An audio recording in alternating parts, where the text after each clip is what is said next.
62% of the students we work with are female. So those are the students that are leading the initiatives that we work with, leading the actual fundraisers and events on campus to raise awareness and funds to build water projects. So 17-year-old girls are going to change the world. They're amazing.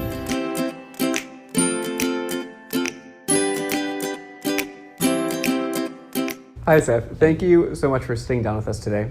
For those who don't know, describe Thirst Project and tell me why you started it. Yeah, absolutely. So right now, there are about 663 million people on our planet who just don't have access to basic, safe, clean drinking water.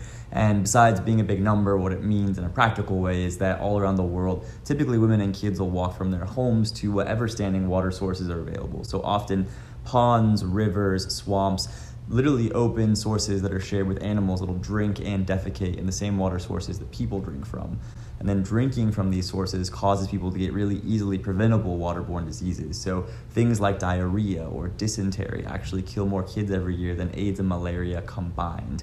So what we do is we build freshwater wells, pit latrines, hand washing stations in developing countries to give people clean water, which isn't super unique. There are lots of great water organizations, but while we're definitely not the oldest, we're certainly the largest youth water organization in the world. And why make it a youth organization? We believe that young people are the most powerful agents for social change in the world, and we've seen it lived out because there's something amazing that happens when you tell or show a young person someone in need or something that's happening in the world that needs help. There's no disconnect. There is immediate action. It's like someone's hurting, I should do something right now. And what is that demographic of like the youth that you're kind of like getting involved? We're very data driven. So we know that literally 89% of the students that we work with are 17 years old. And I think it's like 62% of the students we work with are female. So those are the students that are leading the initiatives that we work with, leading the actual fundraisers and events on campus to raise awareness and funds to build water projects. So 17-year-old girls are going to change the world. They're amazing.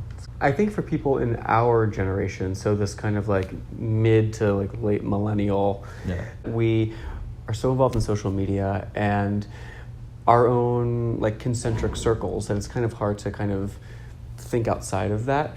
How do you kind of ignite a fire in our peer group or youth to think with more of a global conscience? A lot of people just don't know, right? Yeah. Like, I know for me, when I first learned about the water crisis, I was 19, and I had no idea that at that point, 1.1 billion people didn't have safe, clean water. If they do know, they're not really able to find ways to take action in a way that they feel like will make meaningful impact. And so if you can overcome those two hurdles, if you can educate people and then give them a way to take action that's meaningful and makes impact, I think they will respond, is what we've seen. Right. How has this work, intrinsically changed you? Whether it's being in the field and seeing a pretty common thing, which is like a mom walk with us to an old water source that they used to be forced to rely on before we built a project and say, knowing that my daughter or my son will never have to do this is amazing. That is life-changing. Or hearing students say, quite literally, thank you so much for starting Thirst Project. If it wasn't for Thirst Project, I don't know what the highlight of my senior year would have been. That's crazy. Yeah. So it's those things that it's that can't not change you. What countries are you in now that you've built wells in, that you plan to? Yeah. So to date, those young people predominantly, and lots of other amazing donors, but have raised over $9 million, and 100% of that has gone to build water projects in 13 countries, giving over 330,000 people safe, clean water for the rest of their lives. Now we're currently active in 5 countries. So we're active in Uganda, Kenya, Swaziland, India, and El Salvador. And you do a lot of traveling too. So much of the, if you want to call it success, of what's worked with Thirst Project's model is it's other peers on stage doing the assemblies that we do. Those are 18 to 25-year-olds who are either just out of high school, just out of college, or taking a semester off between one of those, and they're giving of their time to do it. But there's something powerful when another peer stands on stage. It's not a 30-year-old in a suit and tie saying don't do drugs. Right. It's someone their age saying you don't have to be older, you don't have to have more money, you don't have to have a higher education even to make a real impact on this issue. One of the things I think that young professionals really struggle with is this concept of a work-life balance. And you're someone who has started an incredible organization, but you also have really sustained really amazing interpersonal relationships in your life. I mean, I know you're a great friend firsthand. What's the secret, to kind of maintaining both? I think balance is a myth. I don't think it exists. Yeah. So I think for me, what I've tried to lean into more is just honesty, right? Why do you say that balance doesn't exist? I don't think that it's so much like every day is like 4 hours of work, 4 hours of friend time, 4 hours of sleep. But that I don't think that kind of balance exists. I think it's about finding, that combination of what works best for you and your community. I'm sure there are things still that you would like to accomplish. Can you tell me about what those might be? So we're running really hard at a goal to give the entire country of Swaziland safe water.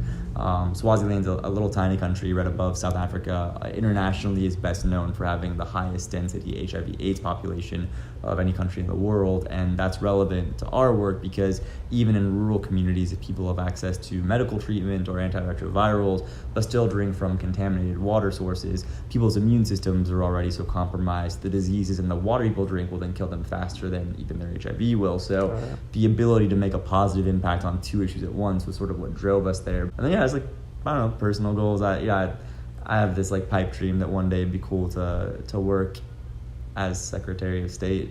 I could see it. Who's to say? If I were in your shoes, right, having an impact on so many people's lives, not only this amazing team of people that you've brought together, but also the people in the countries that you're helping, I can't help but think that would be like my life's like mission.